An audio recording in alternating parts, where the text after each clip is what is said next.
Salut! Alors maintenant que tu as pris conscience de c'est quoi les associations que tu fais avec la nourriture, là tu vas me poser la question, ok c'est super là, moi j'ai associé que les chips, là j'aimais ça, puis quand que je mange des chips, là je mange pas juste un petit bol, là, je mange le sac au complet. Je fais quoi à cette heure pour arrêter de manger des chips?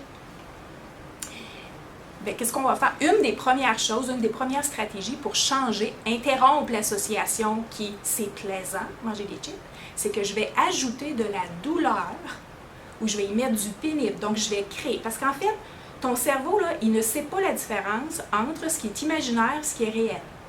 Alors, quand on parle de reconditionnement, c'est que je conditionne mon cerveau, je vais aller mettre des messages dans mon disque dur pour que, lorsque j'arrive devant un sac de chips, ça soit le message, le sac de chips, c'est du chimique que tu es en train de mettre dans ton corps.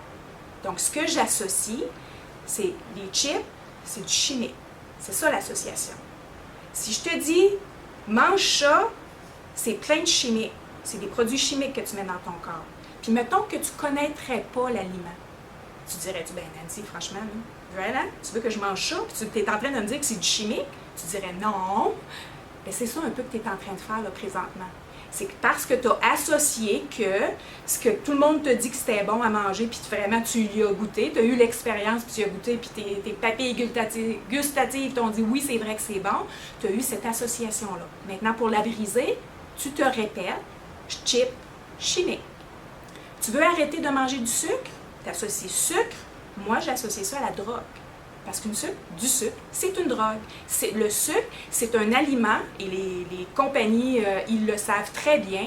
On ajoute du sucre parce que ça donne du goût, et en même temps, c'est que tu veux en avoir plus, parce que c'est pareil comme une drogue. C'est un aliment addictif, qu'on va dire. Alors le sucre, c'est une drogue.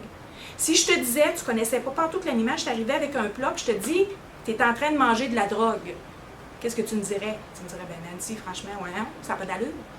Alors, c'est comme ça que tu vas conditionner ton cerveau. Entre autres, c'est ce que tu aimes, mais que tu voudrais changer, tu y mets un mot, parce que je t'ai dit, ça fonctionne par mots, mais image ton cerveau, tu mets un mot qui n'est pas plaisant, qui est pénible, qui est souffrant, qui est connotation négative.